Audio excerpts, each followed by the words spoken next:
जरंडेश्वर साखर कारखान्यासंबंधित पुढच्या सुनावणी 15 जुलैपर्यंत तहकूब. ईडीच्या भूमिकेवर न्यायालयाकडून तीव्र संताप.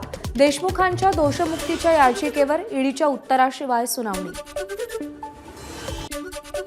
विधानसभा निवडणुकीच्या पार्श्वभूमीवर भाजपमध्ये बैठकांचं सत्र.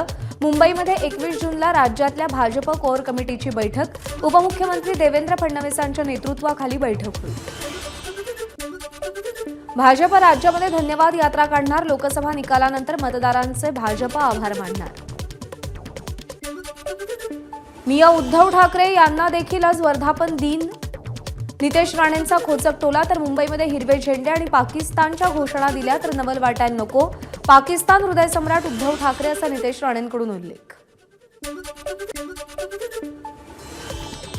छत्रपती संभाजीनगरचे शिवसेनेचे नवनिर्वाचित खासदार संदीपान भुमरे राज ठाकरेंच्या भेटीला. आदित्य ठाकरेंच्या वरळीमध्ये भाजप युवा मोर्चाचं आंदोलन. नाना पटोलेंविरोधात भाजप युवा मोर्चा रस्त्यावर आक्रमक. अजित पवार गटाच्या पिंपरी विधानसभेवर आठवलेंच्या आरपीआयसह भाजपचा डोळा. आरपीआय नेत्या चंद्रकांता सोनकांबळेंचा आणि भाजपच्या अमित गोरखेंचा पिंपरीवर दावा. त्यामुळे अजित पवार गटाचे आमदार अण्णा बनसोडेंच्या अडचणी वाढणार. नीट परीक्षेतील घोटाळ्याविरोधात आपचं मुंबईतील दादर स्टेशन परिसरात आंदोलन. घोटाळ्यावर मोदी सरकारनं उत्तर द्यावं, आंदोलकांची मागणी. ओबीसी नेते लक्ष्मण हाकेंच्या आंदोलनाचा आजचा 7वा दिवस. विरोधी पक्षनेते विजय वडेट्टीवार आणि जितेंद्र आव्हाड हाकेंची भेट घेणार.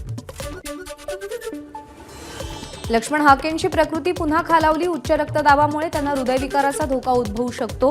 डॉक्टरांनी भीती व्यक्त केली. हाकेंना उपचाराची गरज, मात्र हाकेंचा उपचार घेण्यास नकार. ओबीसी आंदोलन सरकार पुरस्कृत. मनोज जरांगेंचा आरोप. ओबीसीतूनच आरक्षण घेण्यावर जरांगे ठाम.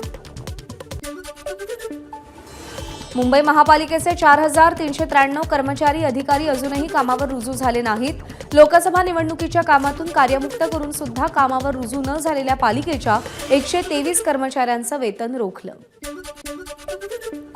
राज्यातल्या संवेदनशील विषयांच्या बैठकांना सचिव सोनिया सेठींची सातत्यानं गैरहजेरी.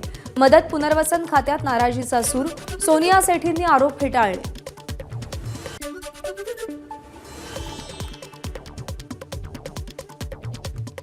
लोकसभा अध्यक्षपदासाठी भाजपच्या 4 नेत्यांची नावं चर्चेत. ओम बिर्लांसह भर्तृहरी महताब, राधा मोहन सिंग, डी पुरंदेश्वरींचं नाव चर्चेत. लोकसभा अध्यक्ष कोण होणार याची उत्सुकता. एबीपी माझा, उघडा डोळे बघा नीट.